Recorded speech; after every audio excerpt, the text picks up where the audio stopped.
4. Freelances. Pioneers or frontiersmen are a class of men peculiar to our country, and seem to have been designed especially to meet the exigencies on the occasion. John C. Duvall. 1. Roy Bean. The thin and shifting line that separated law enforcement from lawbreaking in the West permitted not only a peace officer like Wild Bill to become known as a killer, but also a comic scalawag like Roy Bean to become known as the law west of the Pecos.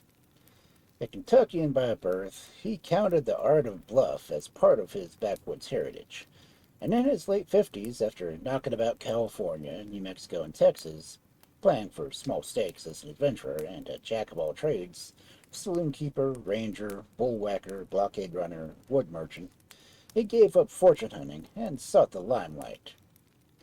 In the lawless wastes of Trans-Pecos Country, he followed the construction of a new line of the Southern Pacific Railroad as a camp saloon keeper, first at Vinegaroon and then at Langtree, where in 1883 the tracks were joined and Bean moved there as a squatter on the railroad right-of-way.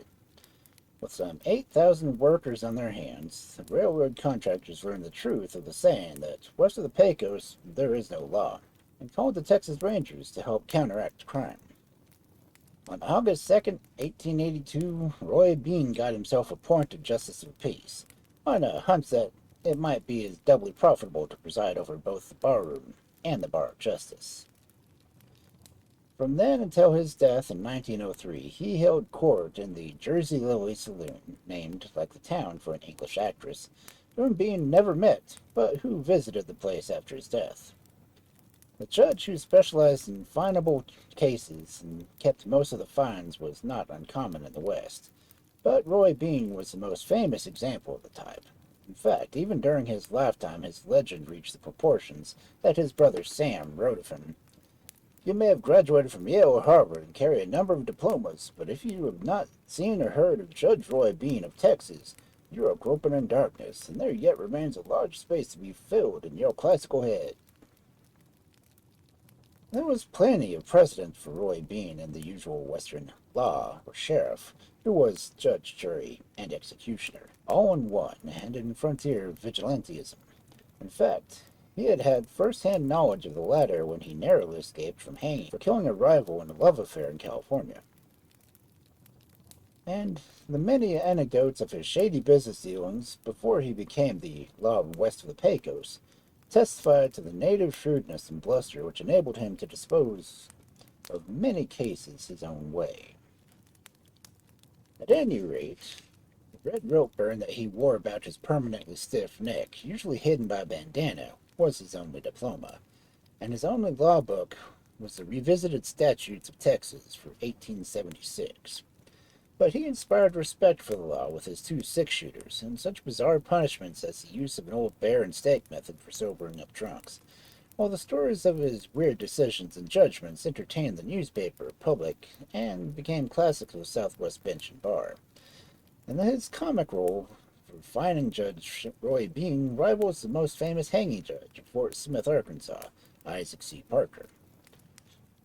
Hear ye, the honorable court is now in session, and if anyone wants a snort before we start up, step up to the bar and name your poison. It is the judgment of this court that you are hereby tried and convicted illegally and unlawfully committing certain grave offenses against the peace and dignity of the state of Texas, particularly in my bailiwick, to wit, drunk and disorderly, and being law west of the Pecos, I fine you $2. Then get the hell out of here and never show yourself in this court again. 2. Buffalo Bill. In the same year that Roy Bean was appointed Justice of the Peace, another masterpiece of showmanship was being created. This was the Wild West Rocky Mountain and Prairie Exhibition, which opened at Omaha, Nebraska on May 17, 1883, and its star, Buffalo Bill.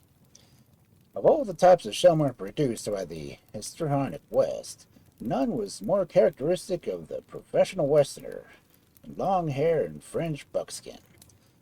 For this role, no one was more perfectly cast than William F. Cody, born on a farm in Scott County, Iowa in 1846, who was endowed by nature and experience to be the epitome of all that was high, wide, and handsome in the Old West.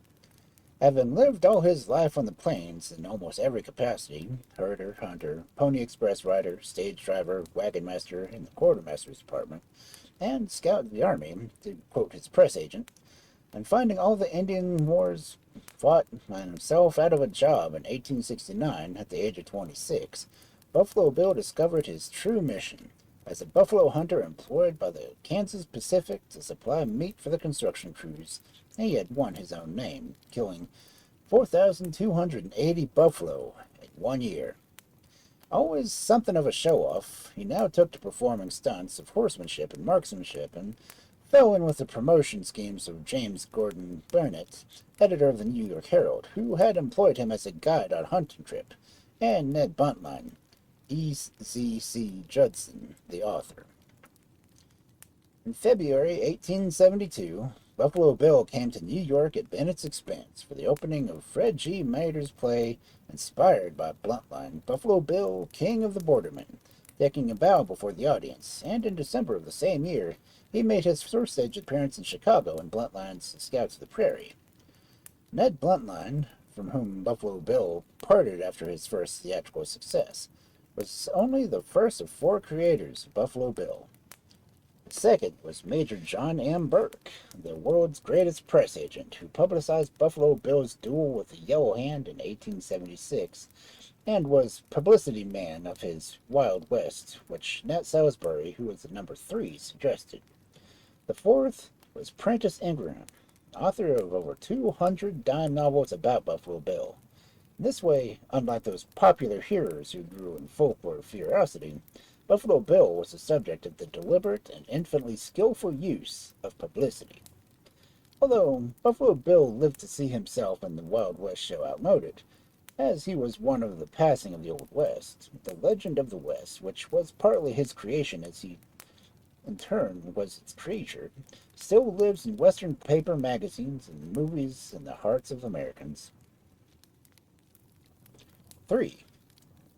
Big-Foot Wallace.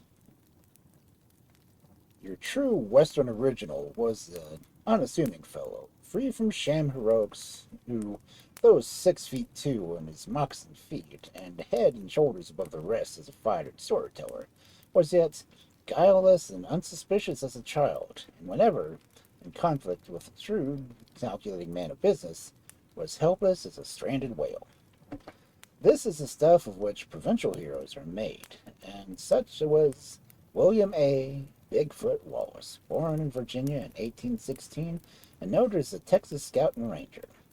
Like Buffalo Bill, he lived in the cycle of the West and saw the frontier pass, and although he would not have presumed to say with the former, I stood between savagery and civilization most all my early days. In his later days, he went back east for a visit, and was perfectly capable of seeing the humor of the savagery of civilization.